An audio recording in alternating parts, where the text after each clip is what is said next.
அன்பு உள்ளங்கள் அனைவருக்கும் வணக்கம். இப்போது நம்ம புதுச்சேரியில் உள்ள கோயிலை பற்றி பார்த்துக்கிட்டு இருக்கோம். அதில் இன்றைக்கி நாகமுத்து மாரியம்மன் கோயில். புதுச்சேரிக்கு தெற்க கடலூர் சாலையில் நயினார் மண்டபம்னு ஒரு ஊர் இருக்குது. அந்த ஊரில் பெரிய ஆலமரம் இருக்குது. அந்த ஆலமரத்திலே நாகமுத்து மாரியம்மன் கோயில் இருக்குது. இந்த நாகமுத்து மாரியம்மன் கோயில் எப்படி வந்துச்சுன்னு சொன்னால், நேபாளம், கல்கத்தா, இப்படி வட இந்தியாவிலேருந்து தீர்த்த யாத்திரையாக ராமேஸ்வரத்துக்கு, கன்னியாகுமரிக்கு வர்றவங்கெல்லாம் கால்நடையாக வருவாங்க. சிலர் வண்டியில், சிலர் மாட்டு வண்டி, சிலர் குதிரை வண்டியில் வருவாங்க. அப்படி வரும்போது எங்கெங்கே பல இடங்களில் தங்கி உணவு உண்டு வருவாங்க, உணவை சமைச்சு சாப்பிட்டு வருவாங்க.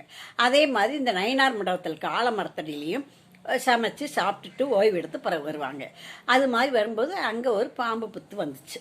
வந்தோடனே அந்த பாம்பு புத்தை பூஜை பண்ணி சாமி கும்பிட்டுட்டு அங்கே சமைச்சு சாப்பிட்டுட்டு வரும்போது அந்த புத்துக்கு ஏதாவது வச்சுட்டு வருவாங்க.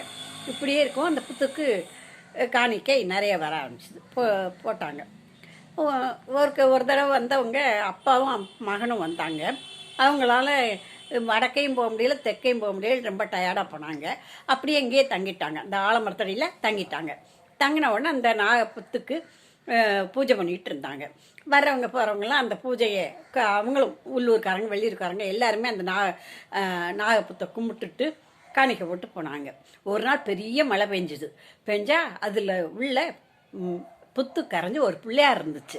இருக்கவும் இவங்களுக்கு சந்தோஷமாக போச்சு. ஒரு சின்ன கூரை கட்டி அந்த பிள்ளையாரையும் அந்த புத்தையும், சின்ன புத்தா இருக்கு இல்லையா, அந்த புத்தையும் சேர்த்து கும்பிட்டாங்க. அப்படி கும்பிடுவோம் ஊரெல்லாம் அதில் கும்பிட்டா அது வரப்பிரசாதியாக இருக்குன்னு சொல்லிட்டு எல்லாரும் கும்பிட ஆரம்பிச்சிட்டாங்க. காணிக்கை செலுத்த ஆரம்பிச்சிட்டாங்க. அப்படி வரவும் காணிக்கையில் நிறைய சேர்ந்துருச்சு. இந்த பெரியவர் வயசானதுனால, கால முதிர்னால அவர் இறந்துட்டார். இறக்கவும் ஒரு பாட்டி வந்து உதவி செஞ்சாங்க அந்த மகனுக்கு. இந்த பாட்டியும் பேரனமாக பார்த்துக்கிட்டு இருந்தாங்க. அப்படி பார்த்துக்கிட்டு இருக்கையில் காசு நிறைய சேரவும் உள்ளூர்காரங்க இதை நாங்கள் பார்த்துக்குறோம், கோயில் கட்டிடுவோம் சொல்லி கோயில் கட்டினாங்க. முதல்ல கூரை வெஞ்சாங்க நல்லா. அதில் ஒரு சின்ன சிலை, ஒரு அம்மன் சிலை வச்சாங்க.